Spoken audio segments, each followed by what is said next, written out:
नमस्कार मित्रों, history research point में आप सभी का स्वागत करता हूं। बिहार टीजीटी पीजीटी 2023 बहुत जल्द इसका फॉर्म आने वाला है। नवंबर में ही आपका आवेदन स्टार्ट हो जाएगा और जिन लोगों ने बिहार बीएससी स्टेट क्वालिफाई किया हुआ है पेपर 1 और पेपर 2, उन लोगों के लिए बहुत ही बढ़िया गोल्डन अपॉर्चुनिटी है। विशेष रूप से हिस्ट्री रिसर्च पॉइंट हिस्ट्री का चैनल है, तो हम विशेष रूप से पीजीटी हिस्ट्री, देखिए हम कंप्लीट पीजीटी हिस्ट्री हम कंप्लीट आपको कराएंगे, पीजीटी हिस्ट्री बिहार के लिए, और साथ ही साथ टीजीटी में जो सोशल साइंस का हिस्ट्री है वो भी आपका कंप्लीट होगा। और ये जो पूरा का पूरा बैच है ये 799 रुपए का है, ध्यान रखिएगा 799 रुपए का है। ये टीजीटी पीजीटी हिस्ट्री को मैं पूरी तरह से कंप्लीट कराऊंगा अगर आप बीपीएससी के थ्रू आवेदन किए हुए हैं। और यहाँ तक कि आपको बता दूं ईएमआरएस भी पूरा का पूरा एनसीईआरटी बेस है, ईएमआरएस तो पूरा टोटल एनसीईआरटी बेस है। तो ईएमआरएस और बीपीएससी, विशेष रूप से बीपीएससी पर फोकस किया जाएगा, लेकिन बीपीएससी के साथ अगर ईएमआरएस भी अगर आपने किया हुआ है तो ध्यान रखिएगा पूरा का पूरा सिलेबस दोनों समान है, ठीक है, दोनों की तैयारी होगी। और सिर्फ 799 रुपए में टीजीटी और पीजीटी दोनों की तैयारी आप करेंगे हिस्ट्री का, ठीक है। तो जो लोग सीरियस हैं, जो लोग सीरियस कैंडिडेट हैं, वो लोग हमारे ऑफिशियल व्हाट्सएप नंबर पर मैसेज जरूर कर सकते हैं। ऑफिशियल व्हाट्सएप नंबर पर जाकर जुड़ सकते हैं, ऑफिशियल व्हाट्सएप नंबर पर मैसेज कर सकते हैं, ऑफिशियल व्हाट्सएप नंबर पर जाकर जुड़ सकते हैं, ठीक है। देखिए ऑफिशियल व्हाट्सएप नंबर जो है हमारा ऊपर दिया हुआ है, ऊपर हमारे स्क्रीन पर आपको ऑफिशियल व्हाट्सएप नंबर दिख रहा होगा, नहीं तो यहाँ पर भी आप लोग देख सकते हैं, यह हमारा ऑफिशियल व्हाट्सएप नंबर है और ये पूरा का पूरा एनसीईआरटी बेस्ड मटेरियल है। तो आइए शुरुआत करते हैं। और इसके पहले का वीडियो अगर आप लोगों ने नहीं देखा है तो प्लेलिस्ट में जाइएगा, प्लेलिस्ट में जाइएगा, BPSC TGT PGT history NCERT based history के नाम से प्लेलिस्ट बनी हुई है, जाइएगा देखिएगा, और ठीक है। और ये पूरा पूरा एनसीईआरटी बेस्ड मटेरियल है, पूरा का पूरा लेक्चर्स वीडियो भी मिलेगा और प्लस आपको नोट्स भी मिलेगा। और जैसे ही एनसीईआरटी आपकी कंप्लीट हो जाती है, एनसीईआरटी और सीईआरटी कंप्लीट हो जाएगी, उसके बाद मैं दिल्ली यूनिवर्सिटी का पीजी का नोट्स और इग्नू के नोट्स के आधार पर रामबाण मटेरियल दूंगा। मैं पूरे दावे के साथ बता दूं, अगर आप लोगों ने परीक्षा होने तक हिस्ट्री रिसर्च पॉइंट को फॉलो कर लिया तो यह बात हवा में नहीं बोल रहा हूँ, 100% आपका सिलेक्शन होगा। ध्यान रखिएगा, टीजीटी पीजीटी हिस्ट्री बीपीएससी की बात कर रहा हूँ, बेहतरीन जबरदस्त रामबाण मटेरियल में दूंगा।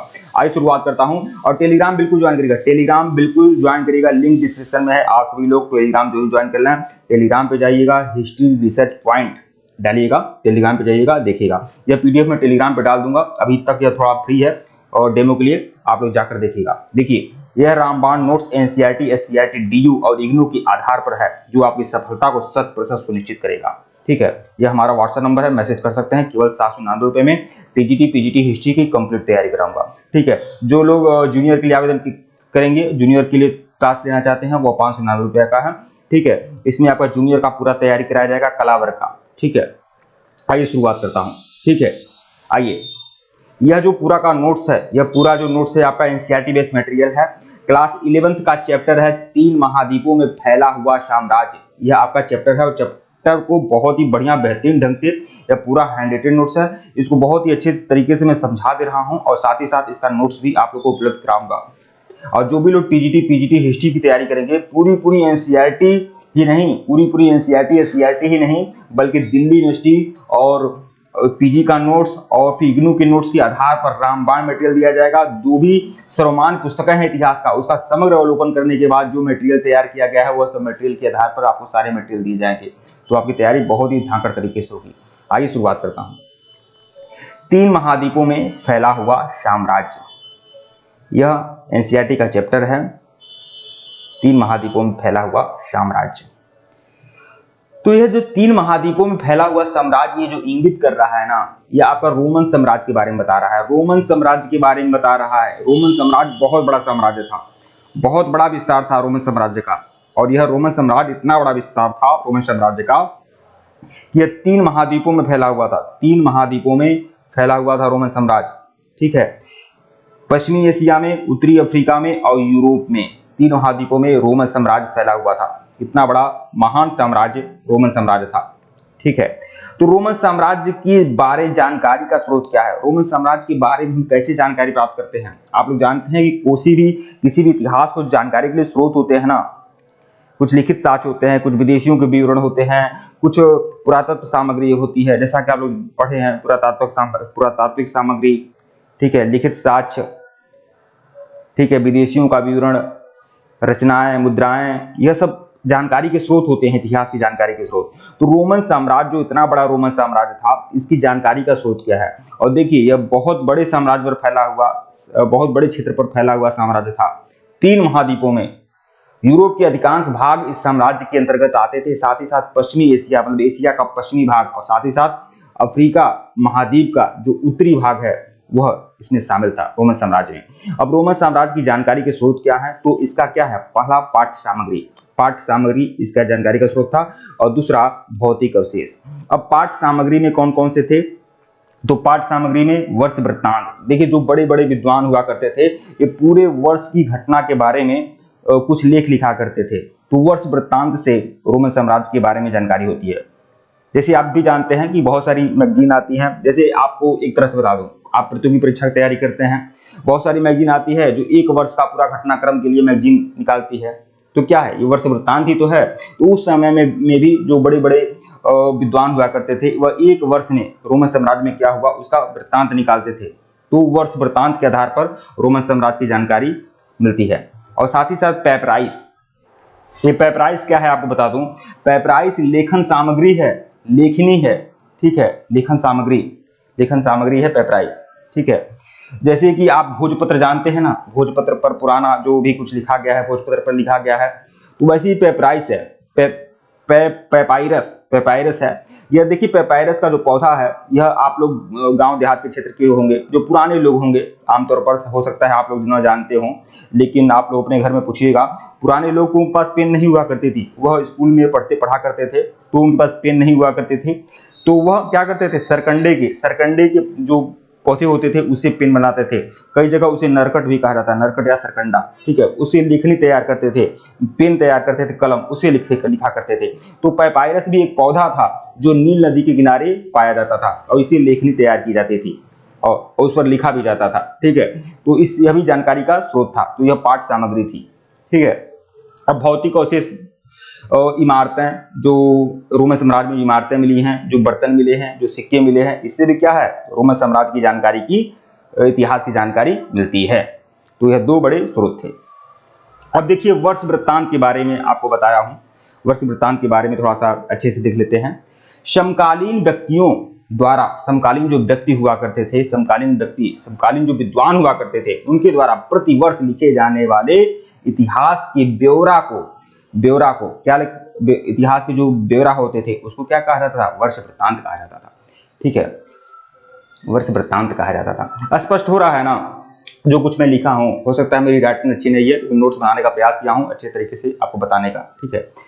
पेपायरस, अब देखिए पेपायरस के बारे में मैं बताया हूं, ये सरकंडे जैसा पौधा होता था जो नील नदी के किनारे हुआ करता था। देखिए बहुत बढ़िया फैक्ट है, जबरदस्त है, इसे ध्यान रखिएगा आप लोग। देखिए पेपायरस जो होता था एक सरकंडे जैसा पौधा होता था जो नील नदी के किनारे उगा करता था, जिससे लेखन सामग्री तैयार होती थी, ठीक है। अब यहां से प्रश्न कई उठ सकते हैं, पेपायरस किस नदी के किनारे उगा करता था? तो नील नदी के किनारे उगता था। इसका काम क्या था? इससे लेखन सामग्री तैयार होती थी, और इससे क्या है, जानकारी मिलती है, ऐतिहासिक जानकारी मिलती है। किसके बारे में? रोमन साम्राज्य के बारे में। रोमन साम्राज्य का आरंभिक काल। अब रोमन साम्राज्य का आरंभिक काल क्या है? रोमन साम्राज्य कब फला फूला, कब इसकी शुरुआत हुई थी? तो आपको बता दूं 509 बीसी से, मतलब ईसा मसीह के जन्म से 500 साल पहले रोमन साम्राज्य का प्रारंभ हो चुका था। वह उन्नति कर रहा था, वह आरंभ में था, ठीक, बीजारोपण हो चुका था 509 बीसी में। तो साम्राज्य जो है रोमन साम्राज्य, ये 509 बीसी से 27 बीसी तक था। रोमन साम्राज्य 509 बीसी से 27 बीसी तक, लेकिन किस रूप में? गणतंत्रात्मक शासन व्यवस्था थी। यह बहुत सोचने वाली बात है कि रोमन साम्राज्य अपने शुरुआती समय में गणतंत्रात्मक व्यवस्था के तहत था। वहां पर राजतंत्र नहीं था, गणतंत्र था। कब से कब तक भाई? 509 बीसी से, रुको कलर बदल देते हैं, देखो 509 बीसी से 27 बीसी तक, मतलब लगभग 500 वर्षों तक रोमन साम्राज्य था। और किस रूप में था? गणतंत्रात्मक व्यवस्था के रूप में। गणतंत्रात्मक व्यवस्था थी वहां पर। हो सकता है आज की गणतंत्र की तरह न होता हो, बहुत ज्यादा चुनाव न होता, लेकिन कुछ मिलाकर कुछ लोग ऐसे लोग होते थे जो लोगों द्वारा चुने जाते थे और वह अपने अधिकारों का प्रयोग करते थे, और जब जनता जब चाहती थी तो उन लोगों को हटा देती थी। तो ऐसा गणतंत्रात्मक व्यवस्था था, ठीक है। 509 से 27 BC तक। लेकिन 27 BC में बहुत बड़ा परिवर्तन आ जाता है। रोम के बहुत बड़े शासक, बहुत ही चर्चित शासक थे रोमन सम्राट आगस्टस। रोमन सम्राट आगस्टस, ठीक है। तो प्रथम सम्राट, यह पहले सम्राट थे, प्रथम सम्राट आगस्टस ने 27 BC में गणतंत्र व्यवस्था का तख्ता पलट कर दिया। भाई तख्ता पलट हो गया गणतंत्र व्यवस्था का। कब? 27 BC से। जो 509 BC से 27 BC तक गणतंत्रात्मक व्यवस्था चल रही थी, उसका 27 BC में अंत हो गया और रोमन सम्राट आगस्टस ने इसका अंत कर दिया, तख्ता पलट कर दिया और स्वयं क्या बन गए? स्वयं यह सम्राट बन गए, ठीक है। इसके राज्य को अब देखिए, जो रोमन सम्राट आगस्टस जब सम्राट बने और गणतंत्रात्मक व्यवस्था का विनाश कर दिया, तो उन्होंने, उनके इस राज्य को क्या कहा गया है? ठीक है, इनके इस राज्य को प्रिंसिपेट कहा गया है। मतलब इनके इस राज्य को प्रिंसिपेट कहा गया है, ठीक है। जो गणतंत्रात्मक व्यवस्था का समाप्त करके वह जब सम्राट बने तो इसको क्या कहा गया? प्रिंसिपेट, ठीक है। जबकि देखिए, अब यह रोमन सम्राट अगस्टस ने क्या किया? गणतंत्रात्मक व्यवस्था का विनाश कर दिया, तख्ता पलट कर दिया, सम्राट बन गए। तो हो सकता है भाई राजा बन गए ना, पूरी तरह से राजा बन गए, सारा अधिकार उनके पास आ गया, ठीक है। लेकिन उसके बावजूद भी लोगों को दिखाने के लिए, लोगों को आकर्षित करने के लिए, या फिर यह हो सकता है कि वह अपने आप को बहुत ही लिबरल दिखाने के लिए, उदारवादी स्वभाव का दिखाने के लिए, वो अपने आप को क्या कहते थे? हम नागरिक हैं भाई, हम सिटीजन हैं, जैसे तुम सिटीजन हो वैसे हम सिटीजन हैं, हम राजा वाजा नहीं हैं, ठीक है। तो वह क्या करते थे? वो अपने आप को प्रमुख नागरिक के रूप में प्रदर्शित करते थे कि हम एक नागरिक हैं, हालांकि वह राजा थे, ठीक है। अब देखिए, रोमन साम्राज्य जो था, रोमन साम्राज्य के राजनीतिक इतिहास को 3 अंग थे। रोमन साम्राज्य के जो राजनीतिक इतिहास थे उसके 3 अंग थे। जो रोमन साम्राज्य की जो नींव रखी गई थी, रोमन साम्राज्य के जो आधार थे, वह तीन वर्ग था। पहला क्या था? सम्राट। रोमन साम्राज्य के 3 अंग में पहला सम्राट था, फिर अभिजात वर्ग था। अभिजात वर्ग मतलब क्या? कुलीन वर्ग, सामंत वर्ग। तो पहला सम्राट और दूसरा अभिजात वर्ग और तीसरा सेना। मतलब यही लोग साम्राज्य की नींव थे। जो इतना बड़ा रोमन साम्राज्य एम्पायर खड़ा हुआ, जो सैकड़ों वर्षों तक चला, यह इन्हीं तीनों के बेस पर चला था, सम्राट, अभिजात वर्ग और सेना। अब देखिए, जो मजदूर हैं, किसान हैं, श्रमिक हैं, उनका क्या रोल है? वो तो मच्छर है, कोई 1% का रोल नहीं है, वो क्या जानते हैं, ठीक है। तो ये 3 लोग हैं, 3 अंग हुआ करते थे। मतलब इन लोगों के सामने वह लोग मच्छर थे, जो भी प्रभाव था इन लोग का था। तो 3 प्रमुख अंग हैं, ठीक है। तीसरी शताब्दी का संकट। अब एक महत्वपूर्ण तथ्य है रोमन साम्राज्य में, रोमन साम्राज्य में एक महत्वपूर्ण तथ्य है ये तीसरी शताब्दी का संकट। मतलब 300 BC में कुछ ऐसी घटना घटी थी, कुछ ऐसी घटना रोमन साम्राज्य में घटी थी तीसरी सदी में, जो बहुत बड़ा संकट उत्पन्न कर दी, जिसको इतिहासकारों ने इस कालखंड को तीसरी शताब्दी का संकट कहा है। ये क्या है तीसरी शताब्दी का संकट? ठीक है। एक बात और आप लोगों से कहूंगा, बीपीएससी, टीजीटी, पीजीटी हिस्ट्री के प्रति जो भी लोग सीरियस हैं, गंभीर हैं, इस कोर्स को ले लीजिए। 799 रुपए का कोर्स है। पूरा का पूरा मटेरियल दूंगा, पूरा का पूरा एनसीईआरटी, एससीईआरटी दूंगा। दिल्ली यूनिवर्सिटी और इग्नू के नोट्स, इग्नू के पीजी का पूरे नोट्स के आधार पर सारा नोट्स दूंगा। बहुत सारा जो बहुत बड़े इतिहासकार हैं उनके द्वारा लिखी जो पुस्तकें हैं, जो सर्वमान्य पुस्तकें हैं, एंशिएंट हिस्ट्री की, मिडिल हिस्ट्री की, मॉडर्न हिस्ट्री की, वर्ल्ड हिस्ट्री का, उसका पूरा संपूर्ण सारगर्भित समग्र अवलोकन करके जो मटेरियल तैयार किया हूं, वह सब सारा मटेरियल दूंगा और आप लोगों की सफलता को सुनिश्चित करने का पूरा प्रयास करूंगा। तो जो लोग गंभीर हैं, गंभीर प्रतियोगी हैं, उन लोगों के लिए खेल नहीं है, उन लोगों ने सोचा है कुछ कर गुजरना है, हमें बीपीएससी में सिलेक्ट जरूर होना है, एमआरएस में सिलेक्ट जरूर होना है, वह लोग बिल्कुल ज्वाइन करें। और मैं फिर बोल रहा हूँ, एमआरएस पर मैं इसलिए फोकस कर रहा हूँ क्योंकि यह एनसीईआरटी का पूरा मटेरियल जो है एमआरएस का है, इसलिए मैं कह रहा हूँ। हालांकि पूरा का पूरा ध्येय हमारा बीपीएससी के लिए है, लेकिन बीपीएससी को जो फॉलो करेगा एमआरएस अपने आप निकल जाएगा, क्योंकि पूरा एनसीईआरटी बेस पूरे चैप्टर को ही, एनसीईआरटी के चैप्टर को ही एमआरएस के सिलेबस में चेक दिया है पूरी तरह से। ठीक है, मतलब एनसीईआरटी का जो चैप्टर का नाम है ना, वही एमआरएस के सिलेबस का नाम है, इसीलिए मैं सोच रहा हूँ, कह रहा हूँ आप लोग को। ठीक है, तीसरी शताब्दी का संकट। अब देखिए, प्रथम शताब्दी और द्वितीय शताब्दी, देखिए पहली सदी और दूसरी सदी जो थी वह शांति समृद्धि का प्रतीक थी। मतलब रोमन साम्राज्य में पहली सदी और दूसरी सदी में पूरी तरह से शांति व्याप्त थी, समृद्धि व्याप्त थी और आर्थिक विस्तार होता रहा, आर्थिक विकास होता रहा। तो तीसरी सदी में क्या हो गया भाई? देखिए, प्रथम सदी और द्वितीय सदी शांति, समृद्धि एवं आर्थिक विस्तार का प्रतीक थी। तीसरी सदी में तनाव उभरा। अब तीसरी सदी में देखिए क्या तनाव उभरता है। तीसरी सदी में ईरान के जो शासक वर्ग थे वो बार बार आक्रमण करते हैं। कहाँ? रोमन साम्राज्य पर। ईरान के शासकों के द्वारा बार बार रोमन साम्राज्य पर आक्रमण किया जाता है। और इतना ही नहीं, जब बार बार आक्रमण होंगे तो रोमन साम्राज्य कहीं ना कहीं क्षतिग्रस्त होगा। रोमन साम्राज्य कहाँ अपने आप को सुदृढ़ कर पाएगा आंतरिक रूप से। तो ईरानी शासकों के द्वारा बार बार आक्रमण किए गए थे तीसरी सदी में। और इतना ही नहीं, जर्मन मूल की कुछ जनजाति थे वह भी बार बार आक्रमण करके रोमन साम्राज्य के बहुत सारे प्रांतों पर कब्जा कर लिए थे। तो तीसरी सदी में तनाव उभरा जब ईरान के ससानी वंश के द्वारा बार बार आक्रमण किया गया। इसी बीच जर्मन मूल के जनजातियों, कौन कौन सी जनजातियां थी? फ्रेंक, इल्न-मलाई और गोथ ने रोमन साम्राज्य के विभिन्न प्रांतों पर कब्जा कर लिया। तो तीसरी सदी में दो एक हुआ कि घर के लोग, मतलब जर्मन मूल के जनजाति भी रोमन साम्राज्य के कुछ क्षतिग्रस्त किए और कुछ भाग पर अधिकार कर लिया, और साथ ही साथ ईरान के ससानी वंश के लोग बार बार आक्रमण किए। ठीक है, इससे क्या हुआ? रोमन साम्राज्य को गंभीर क्षति पहुंची। एक बात यहाँ पर आप देख लें कि जर्मन मूल की वह कौन जनजाति थे जो बार बार आक्रमण किए? फ्रेंक, इल्न-मलाई और गोथ। फ्रेंक, इल्न-मलाई और गोथ। ठीक है, ये तीन प्रमुख जनजाति थी। और क्या हुआ? इसी ही तीसरी सदी का संकट कहते हैं, क्योंकि यह जो आक्रमण हुए थे तीसरी सदी में ही हुए थे, जो रोमन साम्राज्य को पर्याप्त क्षति पहुंचाए थे और राजनीतिक अस्थिरता व्याप्त हो गई थी। 47 वर्षों में 25 सम्राट हुए। रोमन साम्राज्य में तीसरी सदी में इतना ज्यादा उथल पुथल हो गया, इतने ज्यादा आक्रमण हो गए, साम्राज्य की इतनी क्षति हो गई कि 47 वर्षों के दौरान 25 सम्राट आए और गए। मतलब 25 सम्राट गद्दी पर आसीन हुए और गद्दी से पदच्युत भी हो गए। 47 वर्षों में 25 सम्राट, यह संख्या जरूर याद रखिएगा। 47 वर्षों में 25 सम्राटों का फेरबदल हुआ। इसे ही तीसरी सदी का संकट कहा जाता है। ठीक है, तो तीसरी सदी का संकट आप लोगों ने अच्छे से देख लिया होगा। रोमन साम्राज्य में तीसरी सदी का संकट एक अलग तथ्य है।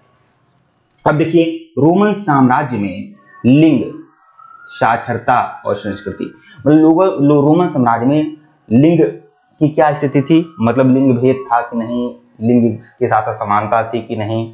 ठीक है, लिंग, साक्षरता और संस्कृति कैसी थी? तो देखिए, रोमन साम्राज्य में एकल परिवार का समाज में चलन था। मतलब संयुक्त परिवार की अपेक्षा एकल परिवार का समाज में चलन था।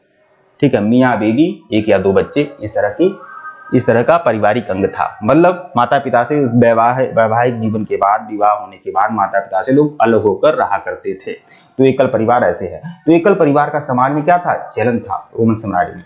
महिलाओं की स्थिति अच्छी थी। रोमन साम्राज्य में महिलाओं की स्थिति अच्छी थी। और अच्छी क्यों मानी गई है? क्योंकि संपत्ति में महिलाओं को अधिकार मिला था, संपत्ति में स्वामित्व मिला था, स्वामित्व का अधिकार था, इसीलिए महिलाओं की स्थिति अच्छी कही गई है। ठीक है, स्वामित्व का अधिकार था। कम साक्षरता थी। देखिए, साक्षर लोग थे, रोमन समाज के लोग साक्षर थे, लेकिन थोड़ा काम चलाऊ साक्षरता थी। साक्षरता क्या थी? कम थी। और सांस्कृतिक विविधता भी रोमन साम्राज्य में पर्याप्त रूप से था। रोमन साम्राज्य में आर्थिक आधारभूत ढांचा, रोमन साम्राज्य में जो आर्थिक आधारभूत ढांचा है वह क्या है? मतलब आर्थिक स्थिति रोमन साम्राज्य में क्या थी? देखिए, रोमन साम्राज्य में बंदरगाह थे, बंदरगाह बिल्कुल थे रोमन साम्राज्य में। भाई जो साम्राज्य 3 महाद्वीपों में था, एशिया में था, अफ्रीका में था और यूरोप में था, यूरोप के अधिकांश भागों पर था। तो भाई वहाँ जरूर जायज़ सी बात है कि वो समुद्र के किनारे बहुत सारे क्षेत्र पड़ते होंगे, तो वहाँ पर बंदरगाह था, खाने थी। ठीक है, बहुत सारे धातुओं की खाने थी, खदानें थी और ईंट के भट्टे थे। और साथ ही साथ सबसे बड़ी चीज था रोमन साम्राज्य का, मतलब रोमन जो इतिहास है उसका विश्व को जो देन है, जैतून का तेल है। तो जैतून के तेल के कारखाने अधिक मात्रा में रोमन साम्राज्य में मिले हैं। जैतून के तेल के कारखाने रोमन साम्राज्य में बहुत ज्यादा मिले हैं। मतलब आप जानते हैं कि रोमन साम्राज्य के कुछ महत्वपूर्ण जगह जैसे स्पेन हुआ, इटली हुआ, ठीक है, यह रोमन साम्राज्य में थे। और आज भी स्पेन व इटली में जैतून का तेल, जैतून सबसे ज्यादा खेती की जाती है। जैतून का मतलब ज्यादा नाम है रोमन साम्राज्य में, और मतलब कि इटली या स्पेन आदि में। ठीक है, अधिक उर्वरता का क्षेत्र भी यहाँ व्याप्त है। देखिए, रोमन साम्राज्य में अधिक उर्वरता का क्षेत्र भी था, बहुत सारे भाग उर्वर थे। तो इसलिए क्या है, यह आर्थिक रूप से संपन्न था। सुगठित वाणिज्यिक एवं बैंकिंग व्यवस्था थी बिल्कुल, और धन का व्यापक रूप से प्रयोग किया गया था। तरल पदार्थों की ढुलाई, तरल पदार्थों को किस तरह से उसकी डिलीवरी होती थी, तो तरल पदार्थों की ढुलाई जिन कंटेनरों में की जाती थी उसे एम्फोरा कहा जाता था। ये बहुत मोस्ट इंपॉर्टेंट है, ध्यान रखिएगा। जो तरल पदार्थ होते थे, जो पदार्थ द्रव के रूप में होते थे, जैसे तैलीय पदार्थ हो या जो भी पदार्थ हो, तरल पदार्थ हो, उनको जिन कंटेनरों में रखा जाता था, जिन गैलनों में रखा जाता था तरल पदार्थों को, उसको क्या कहा जाता था, उसे एम्फोरा कहा जाता था। अब यही एम्फोरा जैसे बर्तन कहाँ से मिले हैं, भारत के दक्षिण भारत में अरिकामेडू नामक जगह पर एम्फोरा जैसे पात्र मिले हैं, जिसके आधार पर बहुत सारे इतिहासकारों ने कहा है कि हमारी सभ्यता का रोम की सभ्यता के साथ आयात निर्यात होता था, इसी के आधार पर कहा है। तो एम्फोरा जो पात्र हुआ करते थे उसमें तरल पदार्थ रखा जाता था, जो रोमन साम्राज्य में था। ठीक है, एम्फोरा तरल पदार्थ रखे जाते थे। लेकिन एक बात को बता दूं, जैतून का तेल भी तरल पदार्थ है, लेकिन जैतून के तेल के लिए अलग तरह का बर्तन प्रयोग किया जाता था, अलग तरह का गैलन प्रयोग किया जाता था। तो जैतून के तेल के लिए ड्रेसल 20 नामक कंटेनर प्रयोग में लाए जाते थे। ड्रेसल 20 नामक कंटेनर प्रयोग में लाए जाते थे जैतून के तेल के लिए। ठीक है, तो इसे आप अच्छे से देख लें। ठीक है मित्रों, वीडियो को लाइक और चैनल को सब्सक्राइब करेगा, टेलीग्राम बिल्कुल ज्वाइन करेगा, लिंक डिस्क्रिप्शन में दिया गया है। अगर इसके पहले का वीडियो नहीं देखे हैं तो प्लेलिस्ट में जाइएगा और BPSC, TGT, PGT history, BPSC, MRS, TGT, PGT history, NCERT based material को फॉलो करिएगा। और जो भी लोग यह पूरा कोर्स लेना चाहते हैं, ऊपर हमारा ऑफिशियल व्हाट्सएप नंबर है, आप लोग ज्वाइन कर सकते हैं। टेलीग्राम को बिल्कुल ज्वाइन करिएगा, लिंक डिस्क्रिप्शन में दिया गया है। धन्यवाद आप लोग को।